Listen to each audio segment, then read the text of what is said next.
Welcome, everybody, to the Rundown. I am your host, Dr. Sam Zehnder, physical therapist and fitness expert slash enthusiast.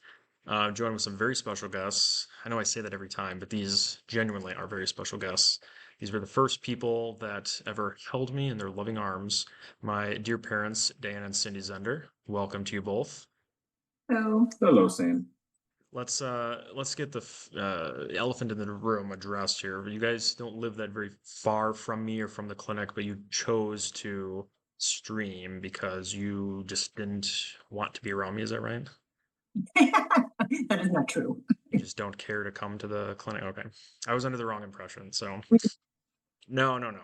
We're keeping it casual here, people. But um, the whole point of the podcast is we've talked about, as the viewers and listeners have talked about, is really bridging the gap between the important yet sometimes dull, stale academic science part of health and fitness into the more practical piece and the everyday approach. And I felt like what better way to do that than to talk to people who gave me most of what I have right now in life as far as my ambition to do what I do and help others. And so I wanted to get a genuine perspective from your own words on your own health and fitness journeys, because I'm aware, obviously, of where you're at now to an extent, but I know the audience is not aware. So whoever wants to go first, really just what I want to get or gain for the audience is kind of some insight into how your background, whether that starts in childhood, high school, college, young adulthood, whatnot, has led you to where you're at now with your current health and fitness regimen. So whoever wants to start first. Well, I will go ahead and start, and that was very kind of you, your kind words, Sam. Yeah, so I would say my fitness routine, if you will, probably pretty much started in high school, way back in the days of Elaine Powers. It was like a little salon where you could go and spend some time on the exercise belt and rollers and all those kinds of things that probably really didn't do anything, but it still got me started in a routine of exercise and trying to take care of my physical fitness that way. So that just progressed into different kinds of aerobic classes when that was popular, step classes. I loved going to the gym. I loved exercising, and that's just continued to increase over the years to the point where still today I'm going 5 days a week, some days doing more than one class a day, and I just love it. I love it too. I know you do. I think that's a great way to put it. So, Dad, the floor is yours.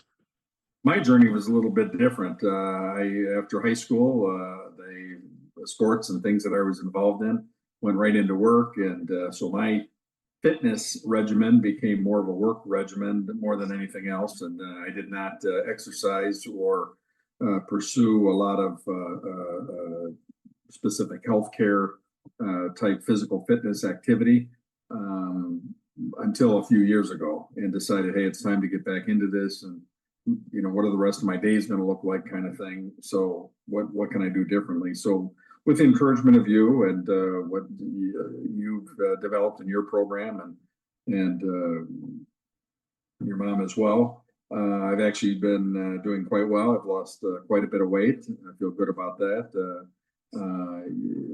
Our recent conversation, for example, in the squats and focusing on squats and what I need to do there.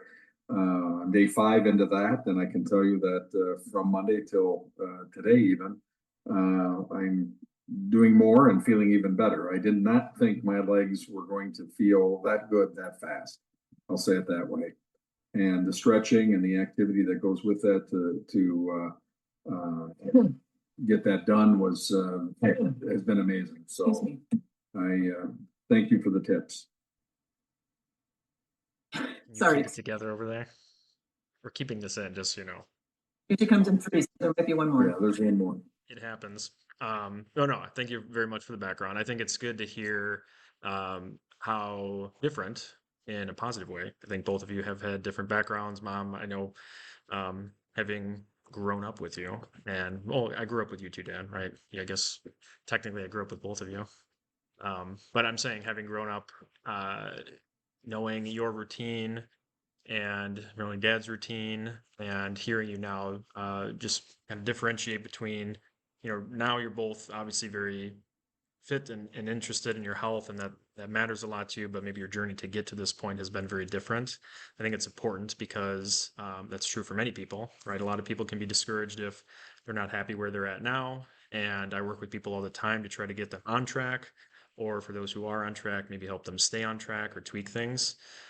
So let's dive a little bit more deeply into the present, right? Because how you view fitness now is going to be very different than maybe 20, 30, 40 years ago.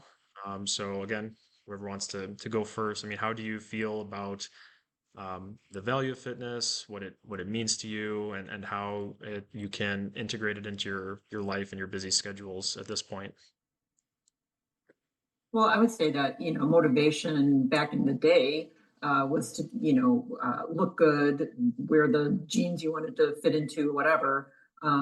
That's very different now, being a grandparent. I really see the benefit of having exercised all those years, but now focus more on, trying to be able to keep up with your kids, Sam, and being very thankful that I can get down on the floor, that I can do all sorts of, active things with these kids. So that definitely is more of a focus. For me, the harder part was always the food. And so right now, taking that much more seriously also, because it starts to affect things like your blood pressure and other things, and we look at our peers that are on a lot of medications. Whenever I go into the doctor, he's like, not on any medications. And he's very surprised. And I'm very thankful that I can be to that point right now. And so I want to continue to keep that going as long as I can. So for me, it's being the best that I can be today, and thankful for what I've been blessed with already. Yeah, and piggybacking off of that, I can say for myself that being able to do some things,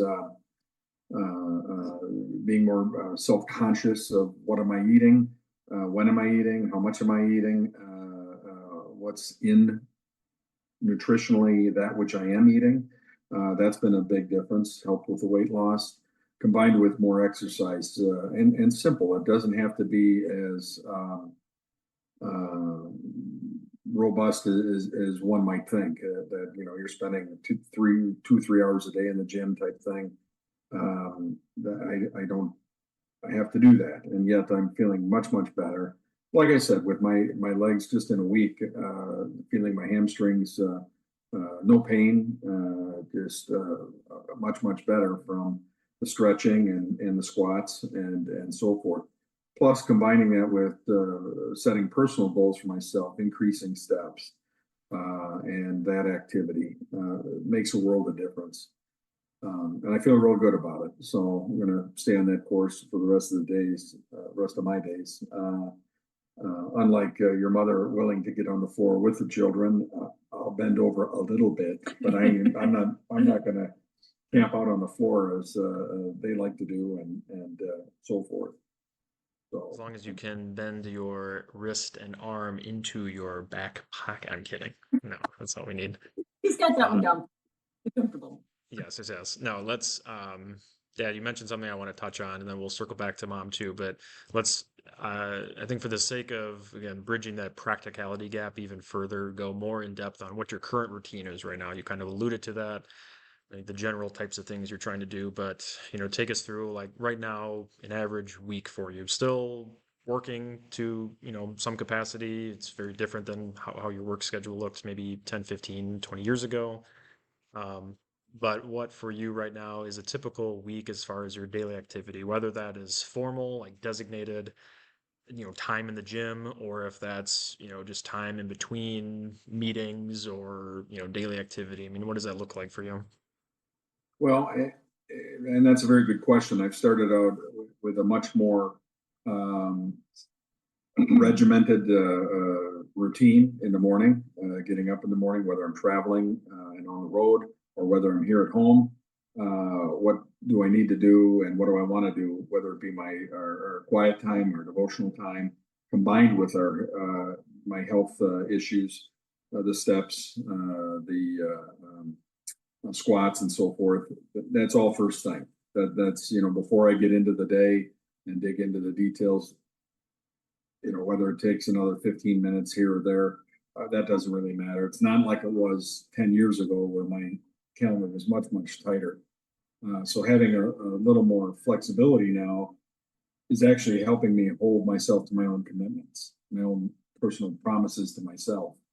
And I feel real good about it. Getting ready for now a walk through Yellowstone in September. That's also helped as I look and think about things to come in the future. How much activity can I take? As you know, we switched from a riding mower to a push mower. So I'm getting my steps in there. That helps a lot. Just feeling a whole lot better. I physically feel better with information that you've given me, things I've picked up elsewhere and so forth. So does that answer the question? It does, and I appreciate your kind words as well. But let me be clear to the audience that there was no compensation for your attendance in this show, correct? Even though we have spoken before about things. Okay. No, there is missing funds from my wallet. I assume that you or your children took them. Probably my daughter. She gets that from her mother. But the budget here at Rock Solid Rundown is pretty narrow when it comes to podcast guests. So let's just be clear for the audience. Mom, same question to you. What's your current routine? Yeah, as I mentioned, it's always been easy for me to go to the gym. I love going to the gym. So that's pretty much been stable for me for decades. I go still to the gym 5 days a week. And the thing that's changed for me over the years is the food, which has always been the harder part for me. Have total sweet tooth. So as I was aging and developing some issues like high blood pressure, I started looking at keeping that under control without having to go on medication. So over the years, I've tried all the diet fads, the low carb, the high protein, the whatever was, the fad, and been able to keep my weight at a somewhat reasonable number. Now it was a matter of now my health is being affected with my blood pressure. So what I do now is I just count my sodium. And so I have a little piece of paper on the counter, and every day I write down how many milligrams of sodium I'm taking in. And lo and behold, when you count your sodium, you're eating a much healthier diet. Usually you're not eating processed or ultra processed foods.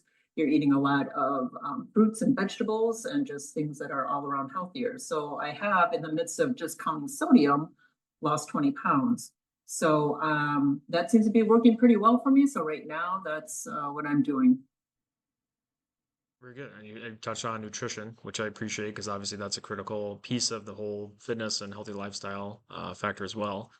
And But it bring my blood pressure is totally normal now on the low side. So following that kind of a diet does make a difference.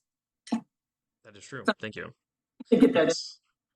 Again, not paid to say this. No big, big dash diet or big sodium, anti-sodium diet that's involved here. Just a practical approach, and you recognize, hey, something needs to change. And to your credit, you made a change, and it's working. So that's always great to hear when the recommendations actually pay off.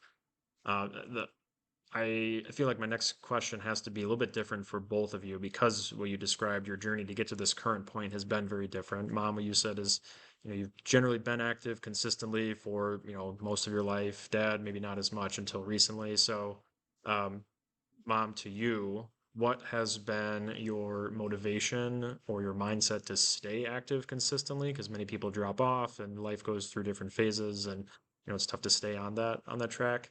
And then, Dad, to you, what was maybe if there was maybe one factor or one moment that really caused you to say, okay, I got to take this seriously and get on track? So, to summarize, Mom, how'd you stay on track? Dad, how'd you get on track? Well, again, going to the gym is not a problem. Exercise has always been easy for me, so that is not a problem at all. The food, again, being more conscious at this age of the things that can affect your health. Before it was just kind of looking at the number on the scale. And so if that was okay, then all right, fine. But now at this age, looking at other health issues that are impacted by what you eat, how you exercise, how you take care of yourself. We want to be around as long as we can to see your kids grow up and their grandkids down in Texas as well. And so again, it's being focused on wanting to be the best that we can be at this age for our family as well as for ourselves. and just trying to take the best care that we can to be responsible for our health too.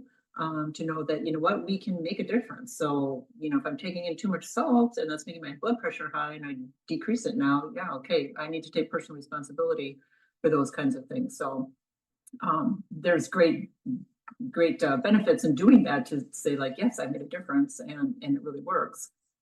So that seeing that too is great motivation to, okay, let's just continue to do the best that we can every day. And Dad, So for me, when she and stops talking, that's when you start talking. yeah, okay, that'll be tomorrow. Oh, classic.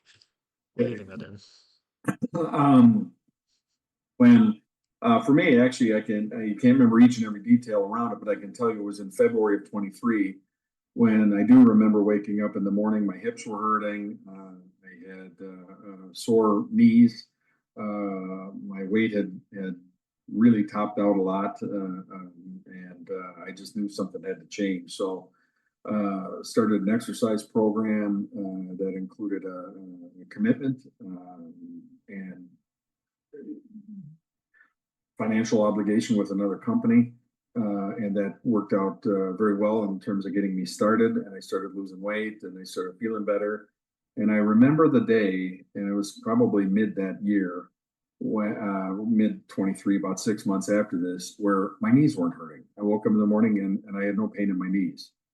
And I remember getting on the scale and I had lost about 18, 19 pounds. So since February of 23, I'm down about 74 pounds from my high water mark. And it's been slow. It's not, I don't give up everything, but I'm a lot smarter on that. I had a lot of encouragement from your mom.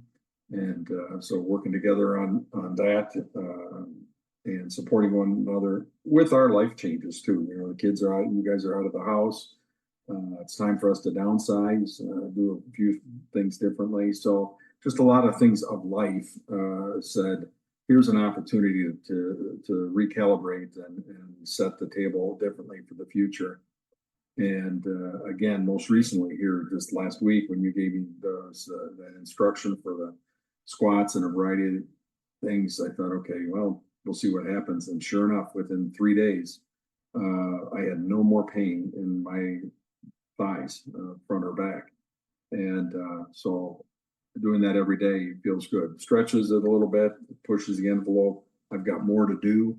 You know, I'm not done on this front, but I feel I can do these things without disrupting my professional activities that I have going on, and add value to my life and my health by doing so. So it's I'm enjoying it. You both mentioned family, whether that's your family or my family or your kids' families, being a huge motivator now for you to stay on track and to keep improving your health.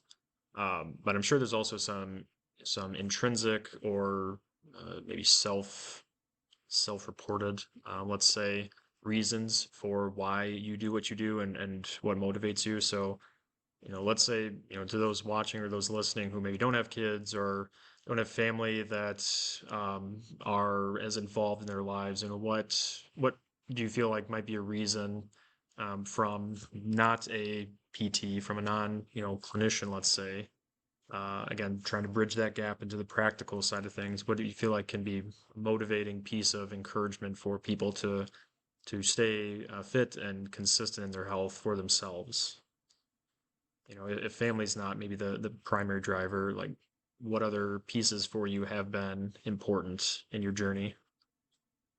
Let me answer that first, because I'll say in my case, the skepticism that I had over the years over certain exercise and activities, and the mental dismissal of my own healthcare needs, um, that woke me up. I woke up with the pain, and I got to do something about that. But being able to take these small steps, and a lot of advice from you through you over the years, through your educational process and so forth, I started applying that, and wow, that really does make a difference. So I'm to some degree kind of surprised that how much better you can feel by setting a routine, maintaining that discipline to do that level, whatever that level is, and then enhancing it a little bit, adding to that, so you keep getting better, stronger, feeling better, much more flexible. Flexibility, I'm sometimes surprised at how much flexibility I have even right now, setting aside the kneeling on the floor or going up and down with your kids that can drop to the floor in a second's notice. They're also made out of rubber, so that's a little bit easy at that age. Yeah, I think so. But so that's important to me for myself. Well, I would agree with what Dan just said too. It's just as being able to function, you see the being able to reach for things, being able to bend over to grab things. I mean, just things that are everyday life. At this age, we see a lot of our peers at the same age not being able to do those things. So right now, that's great motivation. I mean, you do feel better.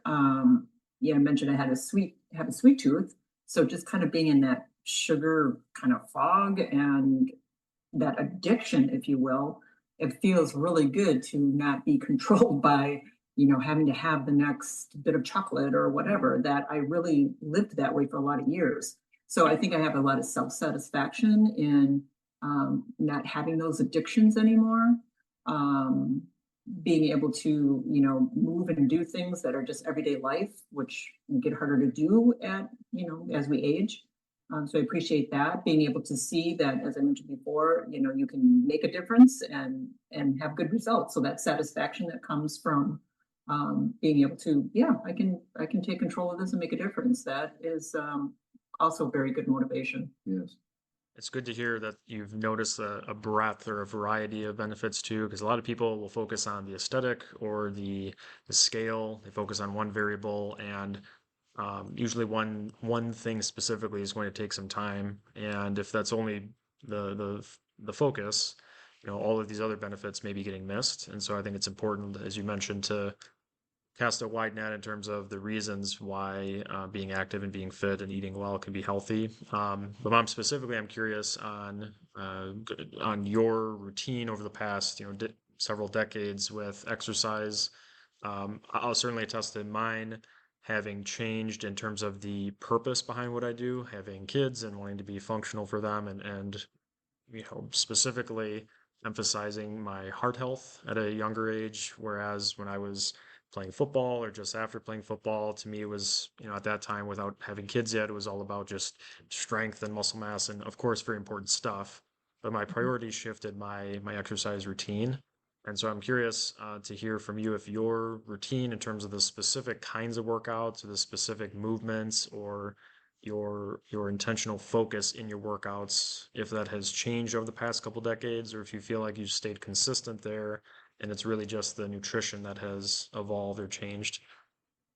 Well, the nutrition part has evolved and changed the most for sure. As far as what I do physically at the gym has changed somewhat too, just because of aging. So, I find myself doing a lot of the same things, but probably I don't do as much jumping or hopping, those things that are just a little harder on the joints. And I kind of try and modify. So I do classes at the gym, and there's a lot of younger people in there doing those classes too. So I modify where I need to modify. I also use that as encouragement, though, and inspiration to keep going and do things that seem a little hard, as long as it doesn't cause wear and tear on my body that am hurting myself or straining things. It helps to push me a little bit too. So I just try and use a little wisdom and discernment in how much I do or don't do. But basically, I would say it's been pretty consistent over the years. So obviously you're in it for the long game right now, right? Not necessarily trying to compete to be world champion in anything, where Right. the risk, of course, might be a little bit higher for injuries and things like that. But trying to stay durable and stay consistent with it. Yeah, and I know for you, just having again lived with you, been in your life, but for the sake of the audience here, I know that your routine, your fitness, rather, I'm sorry, your nutrition has changed quite a bit. So, give us a little bit more description of in the past how your nutrition may have looked, particularly with work, taking long road trips and not always having access to the best options to now, to your credit, very much prioritizing eating well, eating, good things consistently, even when those around you may not be eating the healthiest of options, staying consistent there. I mean, how has your nutrition really drastically changed? Well, if I go back 30 years, I can say that, from the time of being on the road all the time and traveling and maybe dining out with customers, having big meals, breakfast and supper, dinner meals, eating more than I should, or the big enemy for me for a period of time was fast food, just eating a lot of drive-through type things like that. Now that's gone. I did not think that changing my lifestyle would be as both quite as beneficial as it has been, my food lifestyle, and the benefits that come from it, as well as the I don't miss this anymore. I don't miss certain things. Now, that's not to say I won't have a milkshake every now and then, but what could have been one or two a week is now maybe once a quarter. It's drastically different. Like you said about heart health and those kinds of things too. The body's an amazing thing, and as I've read on different things that you shared with me, that your mom shared with me, to look at by just making some of these simple modifications, not too drastic, not too out of bounds, you can improve your health and longevity and lifestyle quite dramatically, quite quickly, and it's sustainable if you keep doing this. And so I am surprised that, especially over the last 6 to 8 months, how positively routine these things have been. Looking at the food that we eat and how we eat it, and us, the two of us having meals together, creating that kind of a setting where it's not just a grab and go, but it's actually sit down and enjoy a healthy meal together to help ease the day and the stress and all that kind of stuff. So that's been a big plus. And something else that motivates this is when people you haven't seen in a while say, "Oh my gosh, you look great," and so forth. So what are you doing and all that kind of stuff. Be able to tell that story a little bit. I am waiting for my first. My gosh, are you Brad Pitt? And I am waiting for that moment. I haven't had that yet. I know it's coming because it was there and it'll be back again, I'm sure. Wouldn't you agree? Yeah, see, she agrees. So, but Phrase this: I wouldn't spend the years you have left waiting. That okay? but no, all joking aside, the compliments on people that can tell that I've lost some weight and so forth, and I just physically feel better. So there's getting up and moving around or walking around and getting something done, and you got that. There's a sense of accomplishment as opposed to going into something with that front end of nothing but burden that goes with that. So yeah. I think we should add in there that we do use a meal delivery service too, because for those who don't like to cook or are not a good cook, and Sam, you can attest to that's not my area of I expertise. disagree. I, Let's not make me sound like I'm the complainer. I could always go for some chili cheese pie. I don't like it. It's not, I've never been my favorite thing to do. And that always somewhat felt like a burden to be able to, oh, now I got to put this together and it's got to be healthy and I got to count this and look at that. So doing a meal delivery service that we do where we each have at least 3 meals from this delivery service that is good, healthy nutrition. We don't ever think about it. It's very convenient and it helps us stay on track, kind of, as you mentioned before, when people around you are eating different things, we still are very disciplined to eat our little meals that we order and pay for and have delivered. So that really has made a big difference for me in being able to stay on a plan that is good and nutritious. So just going to throw that in there. Which is important, I think. So thank you for saying that, because I always stress to patients or non-patients, clients, that consistency is key. So finding some routine that you can actually stay with versus trying for 2 weeks and then falling off is always huge. And I wish we had a whole hour or even longer to talk about all these different questions I have rolling in my head, but maybe a good excuse for future episodes. So the last thing I want to leave with is that I always stress professionally, whether it's in person or online, as much as I can, that a lot of the changes that people can make, or the lifestyle choices people can make, are going to be effective and relevant even at a young age. Many times, I think it's human nature that we wait until problem arises before we start to address it, and that's maybe when we're 50, 60, 70 years old before we start to realize, hey, I should change my diet or my activity. But there's a lot of things that we do when we are in our teens, 20s, and 30s that have a profound impact on the rest of our lives in terms of health and fitness. So the last thing that we'll do here is, to each of you, if you were sitting across the table from maybe 30-year younger version of you, 30, 40 years old, young adult, the rest of their lives ahead, I'm sure that version of you, the mentality, the focus in life was very different. But now, knowing what you know, what you lived, what would you tell them regarding your health and fitness in whatever context that you can think of? What would you encourage that version of yourself to focus on and prioritize? Well, for me, it definitely would be the food, to eat healthier.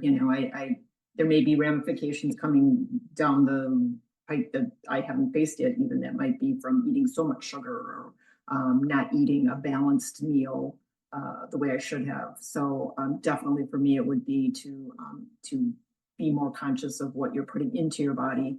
Again, because the exercise was easy, but I would definitely eat more nutritiously. My younger self.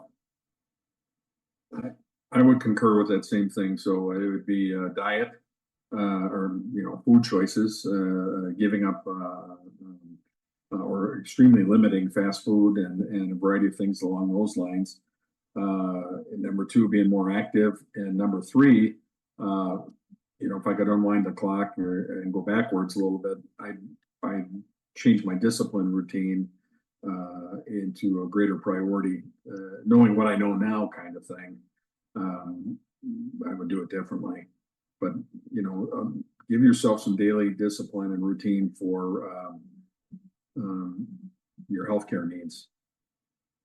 But it's never too late to start, and I think your dad is a good example of that. So, Yeah, you can always make changes no matter what age you are. You can improve your physical fitness for sure.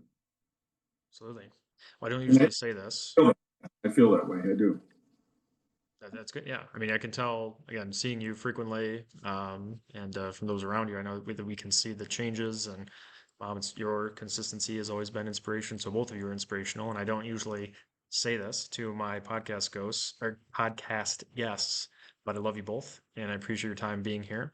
And I think the message and everything you guys have talked about will resonate with everybody listening and watching, hopefully. And yeah, appreciate everything that we've said today, and your time. So thank you. Sam, and it's been a pleasure. Thank you for inviting us. Sam, I want you to know something. You are in one of the top 4 of our favorite children. Well, that's a good segue, because that was actually going to be my first question of the next episode. So I guess people just have to tune in to see what the answer is there. So thanks for listening, watching, everybody. Appreciate it. Peace out.